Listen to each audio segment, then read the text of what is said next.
Special topic के बारे में बात करने वाले हैं। एक छोटा सा वर्ड है इसको लेकर के अक्सर लोग कंफ्यूज देखे जाते हैं। लोगों को अक्सर उसमें उसके प्रयोग में कंफ्यूजन आता है।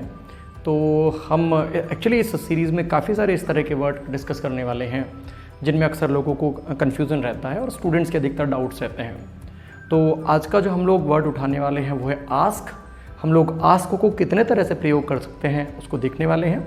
नमस्कार, मेरा नाम सतीश सिंह है और मैं लगभग 15 सालों से अमेरिकन स्पोकन इंग्लिश बिलासपुर में ट्रेनिंग दे रहा हूँ। तो जैसा कि मैंने बात की, आज का हमारा वर्ड है आस्क।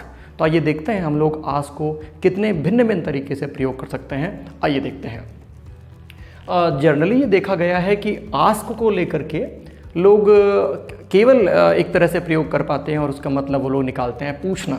हाँ, वो प्रयोग उसका सही है, लेकिन अगर हम लोग देखें तो आस्क के कुछ और भी यूज़ हैं और काफ़ी ऐसे यूज़ हैं जो पूछने के कंपैरिजन में जस्ट उल्टा सेंस भी देते हैं। आइए देखते हैं। तो सबसे पहले हम लोग आस्क को देखने वाले हैं एक पूछने की सेंस में, जिस तरह से हम लोग बचपन से उसको प्रयोग करते आए हैं। तो ये देखिए, नंबर 1 पर हम लोग आस्क को पूछने की सेंस में प्रयोग करने वाले हैं। लेकिन जो ध्यान देने वाली बात है, जो अधिकतर एग्ज़ाम्स में आता है, मेक श्योर कि आप आस्क के और उस व्यक्ति के बीच में, जिससे आप पूछने की सेंस देने वाले यानी नाउन के बीच में, कभी कोई किसी तरह की प्रपोजिशन ना लगाएं। जैसे कि अक्सर देखा गया है एग्जाम्स में आस्क के बाद प्रपोजिशन लगा करके नाउन जोड़ दिया जाता है और आपको एरर फाइंड करने के लिए बोला जाता है। तो मेक श्योर आप किसी भी तरह की प्रपोजिशन का प्रयोग ना करें। उदाहरण के तौर पर आपको देखने को मिलेगा I ask to my father और I ask from my father और I ask by my father. So पहली चीज़ यही जानने लायक है कि मेक श्योर आप आस्क के बीच में, मतलब आस्क के बाद और नाउन के बीच में किसी तरह की प्रपोजिशन ना लगाएं अगर आप उसको पूछने की सेंस में यूज़ कर रहे हैं या किसी और सेंस में। तो पहला प्रयोग जो हम लोग देखने वाले हैं आस्क का, वो पूछना है। पूछना, आस्क। ये देख सकते हैं आप, आस्क के बाद हम लोग नाउन यानी उस व्यक्ति का नाम लगाते हैं जिससे हम लोग पूछने वाले होते हैं वो चीज़, या पूछा होता है हम लोगों ने। आइए एग्जाम्पल के माध्यम से हम लोग देख लेते हैं। पहला एग्जाम्पल बोल रहा है आई आस्क्ड माई फ्रेंड। तो जैसा कि ये पास्ट को डिनोट कर रहा है, इसका सेंस निकल करके आ रहा है कि मैंने अपने दोस्त से पूछा, मैंने कुछ जानकारी अपने दोस्त से मांगी।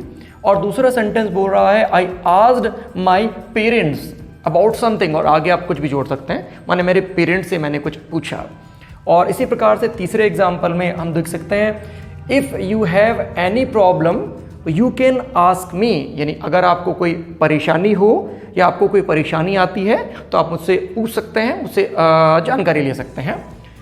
शी वॉज आस्किंग मी, मतलब वो मुझसे कुछ पूछ रही थी। तो इन तमाम एग्जाम्पल के माध्यम से हम लोगों ने आस्क को पूछने के सेंस में क्लियर किया। और हम लोगों ने इस एग्जाम्पल्स के माध्यम से ये भी प्रयास किया जानने का कि यदि हम किसी व्यक्ति से पूछते हैं तो मेक श्योर कि आप आस्क के और उस व्यक्ति के बीच में कोई प्रपोजिशन ना लगाएं, यानी टू, फ्रॉम, बाय, इस तरह की प्रपोजिशन का प्रयोग ना करें। आइए हम लोग आस्क के दूसरे प्रयोग को देख लेते हैं। मेक श्योर आस्क के बाद आप लोग नाउन लगाएंगे, ये तो क्लियर है। लेकिन आस्क के बाद नाउन के बाद यदि फुल स्टॉप आ जाता है, मतलब कोई सेंटेंस आगे कंटिन्यू नहीं करते हैं, तो वो पूछने की सेंस को देता है, जैसे हम लोगों ने पहले नंबर 1 एग्जाम्पल्स में देखा।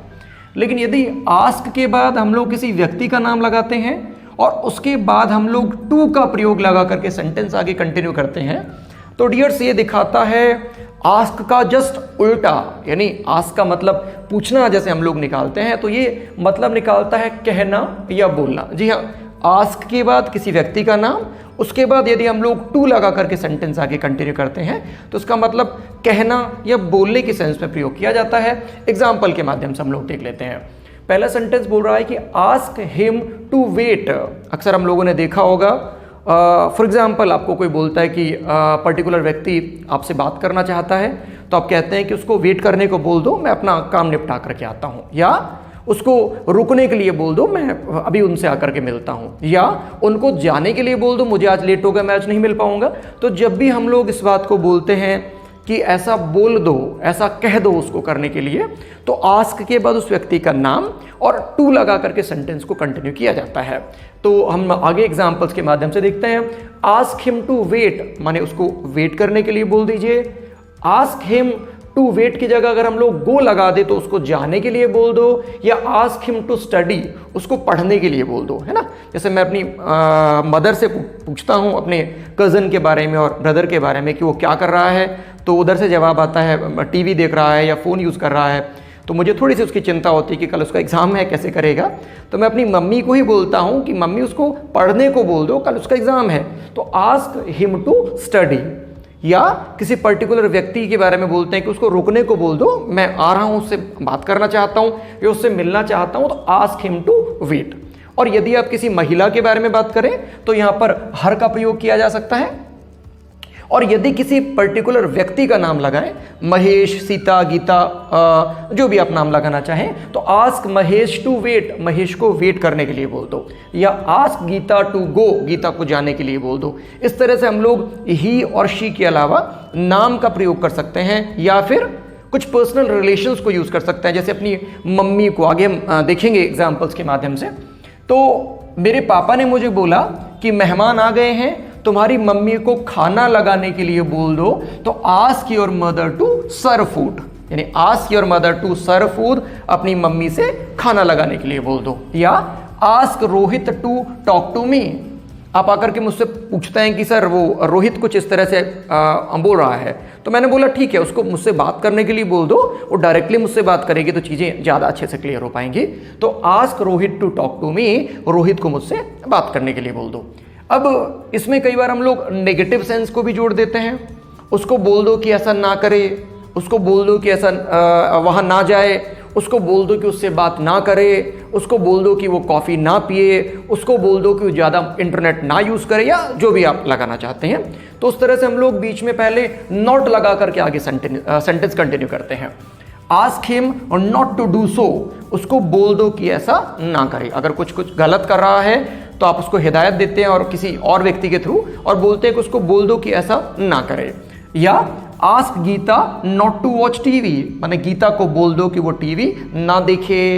या ask your brother not to fight, अपने भाई को बोल दो कि वो लड़ाई ना करे। तो इस तरह से हम लोगों ने आस्क के दो यूज डिस्कस किए। आस्क का जो पहला यूज है वो सिंपल पूछना दिखाता है, लेकिन मैं दोबारा से रिपीट कर रहा हूं कि मेक श्योर आप आस्क के बीच में और नाउन के बीच में कभी कोई प्रपोजिशन ना लगाएं। तो आस्क के बाद यदि एक नाउन लगाया जाता है, किसी व्यक्ति का नाम लगाया जाता है, तो पूछने की सेंस में प्रयोग किया जाता है। और यदि आस्क के बाद व्यक्ति के नाम के आगे टू लगा करके सेंटेंस कंटिन्यू किया जाता है, तो उसका मतलब उसको बोलने के लिए बोला जाता है, कुछ करने या ना करने के लिए बोला जाता है। आइए हम लोग तीसरा यूज देख लेते हैं आस्क का। यदि आस्क के बाद नाउन का प्रयोग के बाद फुल स्टॉप है, आगे सेंटेंस रुका हुआ है, तो वो पूछने के सेंस में, जैसे हम लोगों ने नंबर 1 में डिस्कस किया। आस्क के बाद व्यक्ति के नाम के बाद अगर टू लगा हुआ है तो कहना या बोलना या कुछ करने के लिए बोलना। यदि आस्क के बाद व्यक्ति के नाम के बाद फोर लगा दिया जाता है तो मांगने की सेंस में प्रयोग किया जाता है, कोई भी चीज मांगना। बहुत बार मुझे स्टूडेंट्स जब मैं मांगने के लिए शब्द अंग्रेजी में पूछता हूं तो बैग शब्द बताते हैं। बैग का मतलब भीख मांगना या किसी बड़े व्यक्ति से कुछ मांगना, जैसे हम लोग अक्सर एप्लीकेशन में लिख देते हैं आई बैग, है ना, या फिर ऊपर वाले से कुछ मांगना, किसी बहुत बड़े व्यक्ति से कुछ मांगना। लेकिन जनरली बोलचाल में हम लोग बैग का शब्द का यूज नहीं करते हैं। ओके, तो नॉर्मल हम लोग मांगने के लिए आस्क फॉर का यूज करते हैं। तो आपको सबसे पहले आस्क लगाना है, उसके बाद उस व्यक्ति का नाम लगाना है जिससे आप कुछ मांग रहे हैं, और फॉर लगा करके उस चीज का नाम लगा देना है जो चीज आप मांग रहे हैं। तो जैसे एग्जांपल देख लेते हैं कुछ।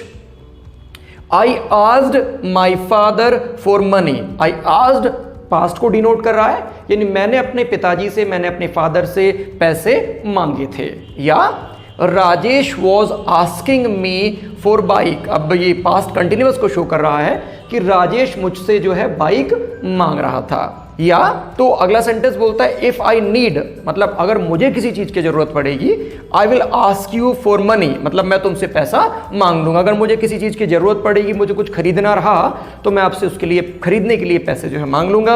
या लास्ट सेंटेंस कहता है आई विल। आई विल, बहुत सारे स्टूडेंट्स को कंफ्यूजन होता है कि सर आई के साथ विल का प्रयोग किया जाए या शैल का प्रयोग किया जाए।